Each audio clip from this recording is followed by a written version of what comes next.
ঈদ মানে আনন্দ।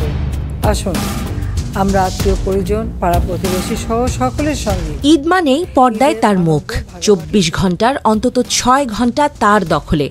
পদ্মা সেতু, metro rail আর এক্সপ্রেসওয়ের মুখরোচক গল্প, হরেক পদের বিকল্প রেসিপি, ঘসেটি বেগমের মতোই তার পরামর্শের জোর।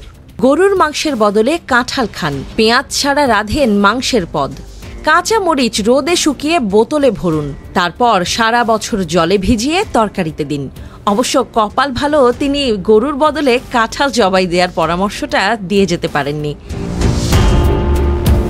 আলাপে আলাপে টেলিভিশন চ্যানেলগুলো হয়ে উঠেছিল ঘরের উঠোন। ১০টা খবরের ৮:৩০টাই থাকতো তার। ইচ্ছায় হোক আর অনিচ্ছায় তার মুখ দেখাতেই হতো, তবে তাতেও মন ভরত না তার। তিনি বিটিভির তৎকালীন বস্তা পচা রদ্দি মার্কা তেল তেলে খবর প্রচারও বাধ্যতামূলক করেছিলেন, যাতে তার কথা তার তরিকা মাফিক জনগণকে দেখাতেই হবে। এক কথায়, মানুষ যে প্যাচাল আত্মীয় স্বজনের সঙ্গে সারেন, স্বজনহীন আপা সেসব আলাপও করতেন টিভিতে। টিভিগুলোকে বানিয়েছিলেন গল্পের হাট, রূপকথার আসর। এমনকি ঈদের আগের দিন যদি গণভবনে তার একটি মুরগি ডিম পাড়ত, তবেও খবর হতো। সোশ্যাল মিডিয়াতে সেই খবর বড় করে প্রচার করত তার তোষামুদেরা। শিরোনাম হতো, ডিম পেড়েছে প্রধানমন্ত্রীর কালো মুরগিটি। আরেকজন শিরোনাম করতেন, গণভবনের কালো মুরগিটি সাদা ডিম পারল কেন?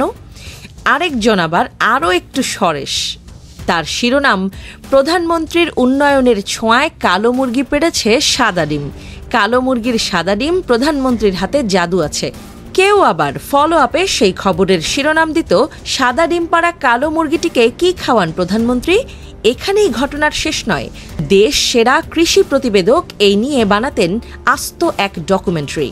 শিরোনাম হয়তো থাকতো, যে সোনার হাতের ছোঁয়ায় কৃষ্ণ কালো মুরগিও সাদা ডিম পাড়ে। সেই ডকুমেন্টারি হয়তো শুরু হতো এভাবেই, তিনি অমুক কন্যা, তিনি জানেন কেমন করে সংগ্রাম করে কালো মুরগিকে দিয়ে সাদা ডিম পাড়াতে হয়। শুধু এসবই নয়, তিনি হাসলে নিউজ, কাঁদলে নিউজ, হাঁচি দিলে নিউজ, কাশি দিলে নিউজ। দেশের 12টা বাজিয়ে গণভবনের পুকুরে চিতল মাছ ধরলেও নিউজ।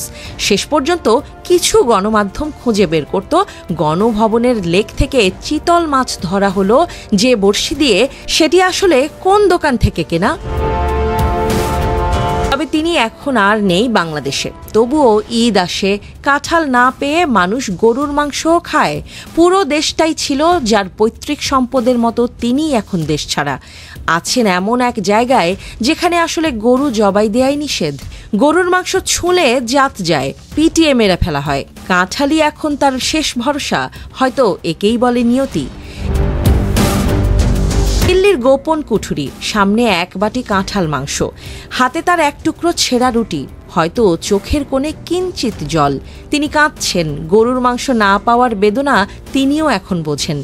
বহুদিন তার মুখটিও কেউ দেখছে না পর্দায়, তার অস্তিত্ব এখন কেবল অডিও কল। তিনি আছেন, তবুও নেই। একদিন যার দাপটে কাপটে ধরা, তিনিই এখন অচ্ছুত, অবাঞ্ছিত।